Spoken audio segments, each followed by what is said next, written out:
I'm playing Airsoft for almost 5 years now. And for most of that time, I thought I knew exactly what this hobby was about. But turns out, I was actually wrong. Stick with me. Now for this to actually make sense to you, I'm gonna have to go back in time a little bit. Don't worry, not too much.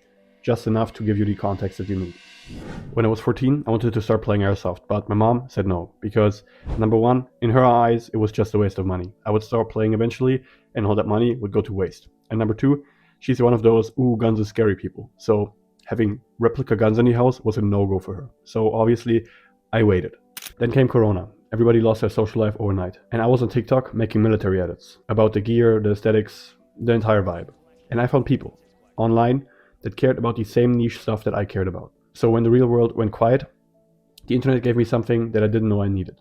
Eventually, however, I got around to getting my first plate carrier and helmet, but still no guns, still off limits. I posted my kit on TikTok, gained a small following on there, and also did some kit reviews of my followers.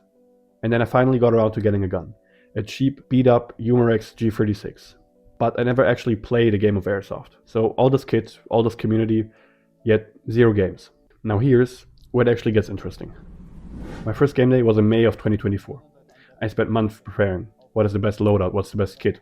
What should I know on my first game day? What should I bring? What shouldn't I bring? I thought the moment that I would remember would be my first kill. Spoiler, it wasn't. It was standing around in the lobby before the game started, talking to people who I've never met, who drove an hour to be there. People who care about the same weird niche things that I care about. That was it. That was the moment. And that's where I understood. It was never really about the gear. And once I noticed that, I started seeing it everywhere in the hobby. Think about the hobby you stuck with the longest. Not the one you thought you'd stick with the longest, but the one that actually kept you. I doubt it was the equipment that kept you. For me, there was this one guy who left a hate comment on one of my TikToks with my kit, saying my kit looks dumb and cringe, which, granted, it was back then. But I was a beginner, so what can you do? I replied something short, and that was it. Forgot about it completely. A couple months later, we just started texting about gear, gameplay, all of these stuff. And fast forward a couple years, he's now one of my best friends. And recently when we talked, he mentioned that his first interaction with my account was actually that hate comment. And to be honest, I couldn't even remember it. Then I spent some time in the German military. Now I won't go into details here, but I'll say this. I thought the cool part would be the guns, the gear, the training. And don't get me wrong, that was pretty cool. But the best thing about it was, again, the people. Like they say, you don't miss the circus, you miss the clowns. So by now you're probably catching a pattern, right? Different door, same thing on the other side. I've been part of a MILSIM or LARP group for some time now. About 20 guys. They're called the Italian Irregulars. I know that sounds kind of, I guess you could say, cringe. But these are generally some of the most interesting and cool people I've ever met. And the only reason I met them was because I couldn't let go of a stupid hobby that my mom thought was a waste of time and money. So here's the actual point that I've been trying to make this entire video. There's this pressure when you get older to justify your hobbies. Is this productive? Is it worth money? What's the point? The honest answer, the point is never the thing itself. It's what grows around it. The friendships you didn't see coming. The person you become while you're focused on something that you actually care about. The community that forms around a shared obsession that the rest of the world thinks is weird or stupid.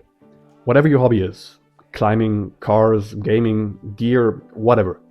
If you look back at what kept you in it, I doubt it was the equipment. And it was probably the people. So take care of them. Text that friend that you haven't talked to in a while. Show up to the event even when you don't really feel like it. Reply to that comment. Yes, even the weird ones. Because you generally never know what's gonna happen when you do. Another fun fact, when I was 7, I filmed my TV playing Minecraft on my Wii U, trying to make a YouTube channel. I had no idea what I was doing. Sometimes I actually think about what that kid would say if he saw me now. 20 people LARPing around in the woods, YouTube channel that's actually growing quite fast. A best friend from a hate comment, and more money spent on kit and Airsoft than he'd ever imagine. I think he'd actually be pretty confused, but also I think he would approve. And to be honest, that's all that matters. And that's everything I have to say for this rather special video. Comment down below and tell me that I'm not the only one that thinks like this. And until we see each other next time, LARP.